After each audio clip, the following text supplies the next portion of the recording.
The BMW E39 is arguably the best saloon ever made.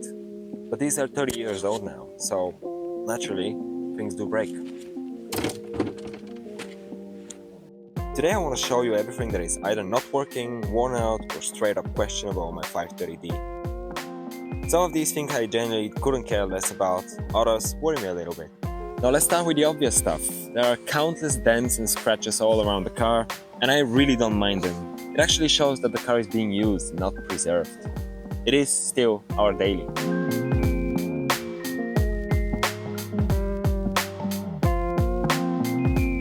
It shows about 320,000 kilometers on the dash, and considering I live in Eastern Europe, it's probably closer to 500 if we're being honest.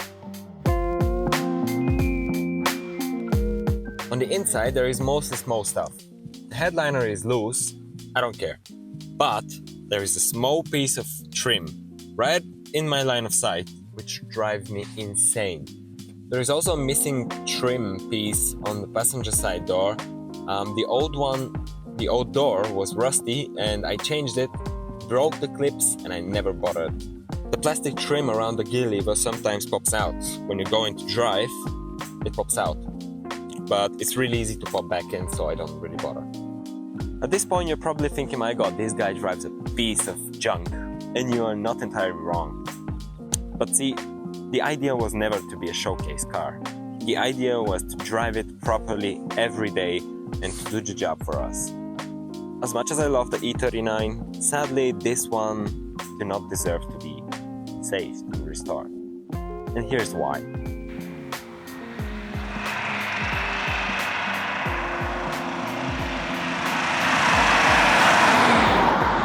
So the car is stone cold now, and let's see what it does.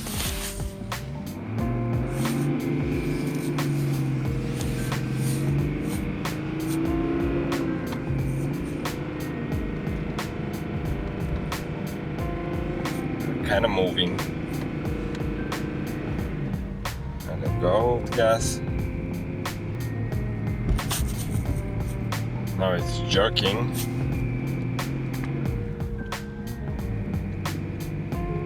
And now it's fine. There is an issue with the fuel system where my secondary pump in the gas tank does not work, which means that no fuel can be pumped from the left side of the tank onto the right side of the tank. And this means that whenever I have like about 15 liters of fuel left, I have no fuel. The main side of the tank is empty. Couple of times I've ran out of fuel before I actually understood what the problem is, but still, I haven't bothered fixing it, I just got used to it. And that's it.